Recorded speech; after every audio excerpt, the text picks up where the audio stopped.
ذرا اس آیت پر اب نگاہ کو مرتکز کیجئے، انسان کا خسارہ کیا ہے؟ دیکھیے، سب سے پہلے میں آپ کی توجہ دلاؤں گا، ذرا آنکھیں کھول کر قلب حساس کے ساتھ نوع انسانی کا مشاہدہ کیجئے، کیسے کیسے دکھ، کتنی تکلیفیں، کتنی محنت، کتنی مشقت ہے جو ہر انسان کا مقدر۔ قرآن مجید میں ایک مکمل سورت ہے، سورت البلد، اس میں اللہ تعالیٰ نے متعدد قسمیں کھا کر ایک بات کہی، لا اقسم بہذا البلد وانت حل بہذا البلد ووالد وما ولد لقد خلقنا الانسان فی کبد۔ ہم نے انسان کو مشقت ہی میں پیدا کیا، یہ مشقت ہر انسان کا مقدر ہے۔ لوگ گھروں کو چھوڑ کر آئے ہوئے ہیں، کہاں کہاں انسان جاتا ہے، یہ اس دنیا میں محنت اور مشقت۔ ہاں، ایک مغالطہ ہو جاتا ہے کہ شاید یہ محلوں میں رہنے والے جو ہیں انہیں کوئی مشقت نہیں، انہیں کوئی دکھ نہیں، حالانکہ حقیقت یہ نہیں ہے۔ جو جتنا امیر ہے آپ دیکھیں گے اس کی جسمانی مشقت کم ہے، ذہنی کوفت زیادہ ہے۔ ٹرینکولائزرز کی انہیں ضرورت پڑتی ہے، انہیں سیڈیٹیوز چاہیے، خواب آور دوائیں مزدور کو نہیں کبھی ضرورت پڑے گی۔ وہ 8 گھنٹے کی محنت کرنے کے بعد احساس ہوتا ہے کہ وہ صبح ہی کی خبر لے گا، اور یہ وہ لوگ ہیں کہ جن کو ہپنوٹکس، خواب آور دوائیاں، سیڈیٹیوز، مسکن ادویات، یہ سارا لیبلیم اور یہ ویلیم اور یہ فلاں اور یہ فلاں، یہ کہاں جاتے ہیں؟ ذہنی سکون اور اطمینان انسان کو حاصل نہیں۔ کسی کی جسمانی مشقت ہے، کسی کی ذہنی مشقت۔ میں آپ کو یاد دلانا چاہتا ہوں مہاتما گوتم بدھ کا معاملہ۔ 30 برس کی عمر میں کپل وستو کا شہزادہ محل کو چھوڑ کر نکل گیا، جوان بیوی کو سوتا ہوا چھوڑ کر گیا، شیر خوار بچے کو چھوڑ کر گیا، راجدھانی میں رہنے والا محل کا باسی، جسے یہ معلوم ہے کہ باپ کے بعد مجھے یہ سلطنت ملنے والی ہے، کیوں گیا؟ کبھی کبھی آپ نے سوچا؟ اس نے انسان کے غم اور دکھ کا مشاہدہ کیا۔ اس نے دیکھا کوئی اندھا ہے، ٹھوکر کھا کر گر رہا، کوئی والدین کھڑے ہوئے رو رہے ہیں اور ان کی نگاہوں کے سامنے ان کا نہایت محبوب بچہ دم توڑ رہا ہے اور وہ کچھ نہیں کر سکتا۔ اس نے سوچا یہ صدمہ کیوں ہے انسان کا، یہ دکھ اس کا مقدر کیوں ہے؟ اس صدمے سے، اس دکھ سے نجات پانے کی بھی کوئی شکل ہے کہ نہیں؟ انسانوں کی ایک عظیم اکثریت، شاہ ولی اللہ دہلوی رحمۃ اللہ علیہ کے الفاظ ہیں کہ وہ لدو اونٹ اور کولو کا بیل بن کر زندگی بسر کرتی ہے۔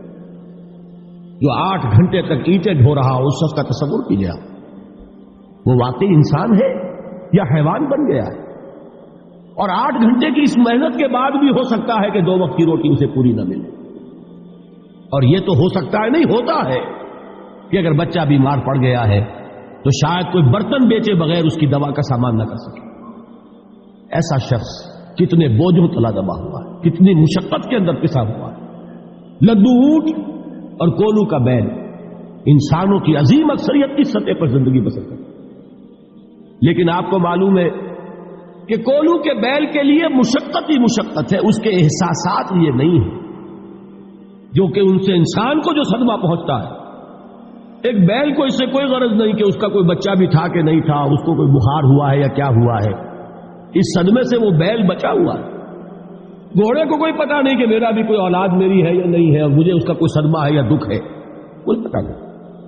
لیکن انسان کا معاملہ یہ ہے کہ والدین کو جو جو دکھ دیکھنے پڑتے ہیں اپنے بچوں کے لیے، اپنی اولاد کے لیے۔ رات کی نیند ہے حرام ہے اس لیے کہ بچہ بخار میں تپ رہا ہے یا درد سے تڑپ رہا ہے، لہذا نہ ماں سو سکتی ہے نہ باپ سو سکتا۔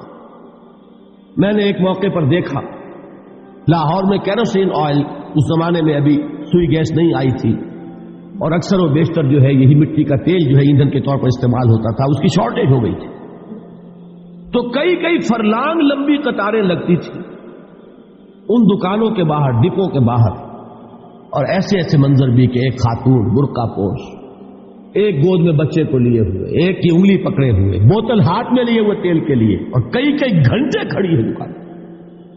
یہ مشقت انسان جھیلتا ہے کہ نہیں؟ غالب نے اس کا نقشہ کھینچا ہے کہ رنج سے خوگر ہوا انسان تو مٹ جاتا ہے رنج. مشکلیں اتنی پڑی مجھ پر کہ آسان ہو. ہم بھول جاتے ہیں، ورنہ واقعہ یہ کہ قلب حساس ہو اگر اور قید حیات و بند غم اصل میں دونوں ایک ہیں. موت سے پہلے آدمی غم سے نجات پائے کیوں؟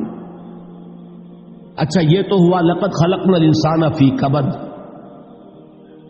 حیوانات کا معاملہ ایک اور اعتبار سے آسان ہے. ان سے کوئی محاسبہ بھی ہے کیا؟ کوئی جواب دہی بھی ہے؟ کوئی ان کو اللہ کے حضور میں کھڑے ہو کر اپنے اعمال کا حساب بھی دینا؟ نہیں.